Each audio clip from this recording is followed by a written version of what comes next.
montage de l'orgue a été finalement assez rapide puisque l'instrument avait été monté entièrement en atelier en Espagne. Et donc, il a fallu 3 semaines pour terminer le montage. Alors, on a un instrument ici qui est à transmission mécanique, mais qui est aussi doté d'une assistance électrique.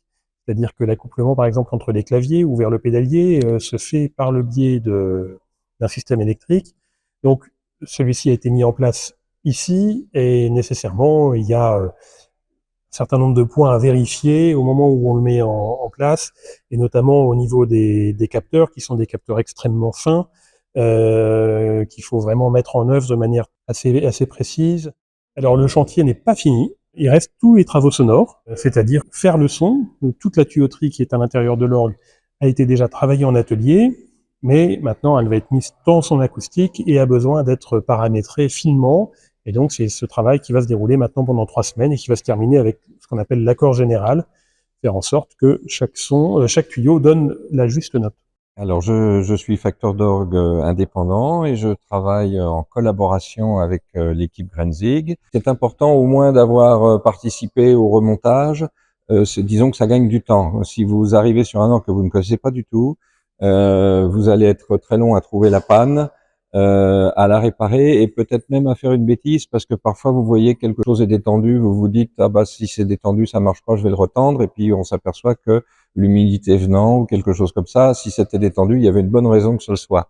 Donc le fait de faire connaissance avec l'instrument sur une période de remontage et sur les premières semaines de l'entretien fait qu'ensuite on va droit au but et on est beaucoup plus efficace. Bonjour, mon nom est André Lacroix. Je fais partie de l'équipe de Gérard Grenzing, l'atelier est à Barcelone. Nous sommes ici à Bois-Colombes pour la restauration ou l'achèvement de l'orgue. Mon travail en première partie, c'est disons, les tuyaux ont été préparés à l'atelier, fabriqués, restaurés, etc., dans le cas des tuyaux neufs fabriqués. Et ici, le gros du travail, c'est d'adapter le son à l'acoustique de l'église, qui est très généreuse, soit dit.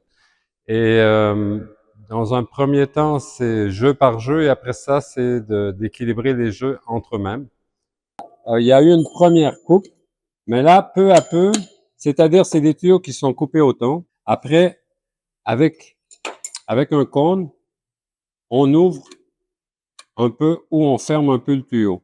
Mais là, c'est là que, là, on est au moment où ça demande quand même une grande précision. Là, je coupe le tuyau très peu à peu.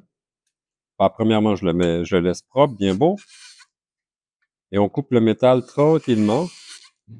Là, c'est la hauteur, c'est-à-dire, c'est la hauteur du tuyau. Tu peux nous donner le ré? Alors voilà, un petit peu de coupe, un peu plus. Alors on va, là, c'est peu à peu, il n'y a pas de, il y a pas de marche arrière.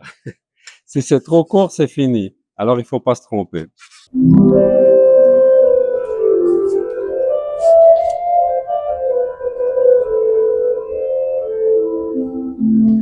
Alors entretenir, ça consiste à régler la mécanique de telle sorte à ce que l'orgue réponde sous les doigts de l'organiste comme l'organiste l'entend. Donc ça demande du réglage. Alors plus au début et puis après les choses se tassent un petit peu et en général c'est assez peu demandeur, surtout avec les mécaniques plus modernes.